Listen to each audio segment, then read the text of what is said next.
అది ఉంటుంది కానీ ఇక్కడ ఎంఆర్ ఆఫీసర్ చేస్తారు. ఎక్కడ స్టేట్లు ఇవ్వలేదు. ఏదైనా స్టేట్ విషయం నాకు తెలియక చెప్పండి. పెద్దలు పోలీసులు చెప్పండి. ఈరోజు మన ప్రీతమ నాయకులు YSR Congress party president YS Jaganmohan Reddy గారి పిలుపు ప్రకారం ఈ రాష్ట్రంలో చంద్రబాబు నాయుడు గారు ఎలక్షన్లకు ఎన్నో హామీలు ఇచ్చారు. ఉమ్మడి ప్రకాశం జిల్లాలో మరి దర్శి నియోజకవర్గం, కనిగిరి నియోజకవర్గంలో అక్కడ పోలీస్ వర్సెస్ వైసీపీ లీడర్షిప్ ఇద్దరి మధ్య కూడా కాసేపు వాగ్వాదం చేసుకుంది.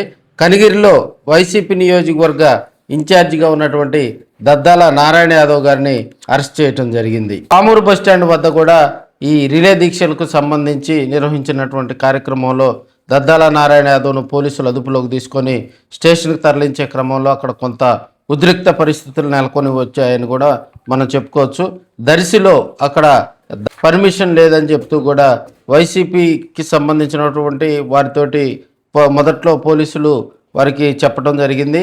తదనంతరం బూచేపల్లి వెంకాయమ్మ అది రిలే దీక్షా శిబిరంలో కూడా ఉండటం, అదేవిధంగా దానికి సంబంధించి ఆమె క్లారిటీ ఇవ్వటం జరిగింది. ఎవరికి ఇబ్బంది లేకుండా దీక్షా శిబిరం నిర్వహిస్తామని చెప్పటం, అక్కడ లోకల్గా ఉన్నటువంటి సిఐ డిఎస్పి రంగంలోకి దిగటం జరిగింది.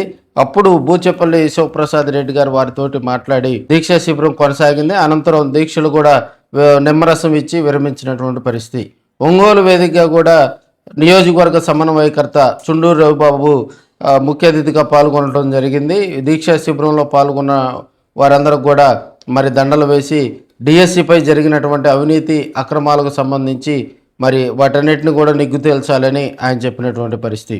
మరోవైపు చూసినట్లయితే ఎర్రగొండపాలెం నియోజకవర్గంలో కూడా అక్కడ ఎమ్మెల్యేగా ఉన్నటువంటి తాడిపర్తి చంద్రశేఖర్ ఆధ్వర్యంలో రిలే నిరాహార దీక్షలు కూడా ప్రారంభమయ్యాయి. ఈ సందర్భంగా ఆయన చేసినటువంటి ప్రసంగం హైలైట్ అని చెప్పుకోవాలి. గిద్దలూరు అదేవిధంగా మార్కాపురంలో కూడా శాంతియుతంగా అక్కడ ఎలాంటి అలజడులు లేకుండా రిలే నిరాహార దీక్షలు కూడా కొనసాగినటువంటి పరిస్థితి. గిద్దలూరులో నాగార్జున రెడ్డి, అదేవిధంగా మార్కాపురంలో కనుక చూసినట్లయితే అన్న రాంబాబు వారి ఇరువురు కూడా పాల్గొనడం జరిగింది. అద్దంకిలో డాక్టర్ చింతలపూడి అశోక్ కుమార్ ఆధ్వర్యంలో కూడా రిలే నిరాహార దీక్షలు నిర్వహించడం జరిగింది. అక్కడ ఆయన చేసినటువంటి ప్రసంగం హైలైట్గా కూడా నిలిచిందని చెప్పుకోవచ్చు. అదేవిధంగా మనకి కనిగిరి, మనకి కొండెపి, కందుకూరు కాన్స్టిట్యున్సీలో కూడా కందుకూరు కాన్స్టిట్యున్సీలో మాజీ మంత్రి కాకాని గోవర్ధన్ రెడ్డి అక్కడికి కార్యక్రమానికి కూడా హాజరవడం జరిగింది. అదేవిధంగా మనకి కొండెపి కాన్స్టిట్యున్సీలో కూడా ఆదిమూలపు సురేష్ గారు ఈ డిఎస్సికి సంబంధించి మరి మంత్రి నారా లోకేష్ రాజీనామా చేయాలని ఆయన డిమాండ్ చేయడం జరిగింది. ఓవరాల్గా చూసినట్లయితే 30 యాక్ట్ అమల్లో ఉంది.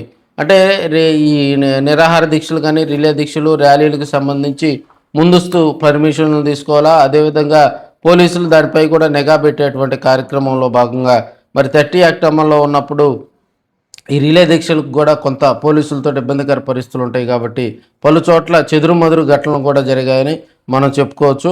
కనిగిరి, దర్శి మినహా కూడా మిగతా చోట్ల ప్రశాంతంగా రిలే దీక్షల్లో వైసీపీ నాయకులు, కార్యకర్తలు, ప్రజా సంఘాల నాయకులు, డిఎస్సి రాసినటువంటి అభ్యర్థులు, అదేవిధంగా వైసీపీలోనే వివిధ విభాగాల్లో ఉన్నటువంటి లీడర్షిప్, అదేవిధంగా కొంతమంది మహిళలు, యువత అధికంగా కూడా పాల్గొనడం జరిగింది.